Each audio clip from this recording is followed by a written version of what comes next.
Hi అండి, అందరికీ నమస్కారం. ఈరోజు ఈ వీడియోలో వచ్చేసరికి వెండి ఇత్తడి పూజా సామాగ్రి ఉంటుంది కదండి, అది మన ఇంట్లో ఉండే ఐటమ్స్ తోటి ఎలా క్లీన్ చేయాలనేది అయితే చూపించబోతున్నానండి. చూస్తున్నారు కదండి, ఈ విధంగా మనం డైలీ యూజ్ చేసుకునేవి. ఈ విధంగా మనం ఆయిల్ అనేది వేస్తాం కాబట్టి జిడ్డుగా అయితే ఉంటుంది కదండి. చూడండి, మన దగ్గర అయితే నిమ్మకాయ అనేది ఎప్పుడు అవైలబుల్గానే ఉంటుంది కదండి.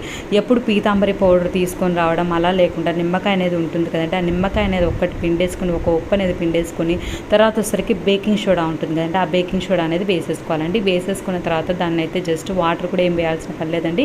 జస్ట్ కలిపేసుకొని మనం నీట్గా క్లీన్ చేసుకున్నామని అంటే చాలా నీట్గా అయితే క్లీన్ అవుతుందండి. వెండి సామాన్లైనా, ఇత్తడి పూజా సామాగ్రి అయినా, వెండి పూజా సామాగ్రి అయినా సరే అండి, చాలా నీట్గా అయితే క్లీన్ అవుతుందండి. నేను క్లీన్ చేశాక చూపిస్తానండి. మన దగ్గర రెండు అవైలబుల్గా ఉండే ఐటమ్సే కాబట్టి ఎటువంటి ప్రాబ్లం అనేది ఉండదండి. నిమ్మకాయలు ఒక్కసారి తెచ్చేసుకున్నామని అంటే నీట్గా అయితే యూజ్ చేసుకోవచ్చండి.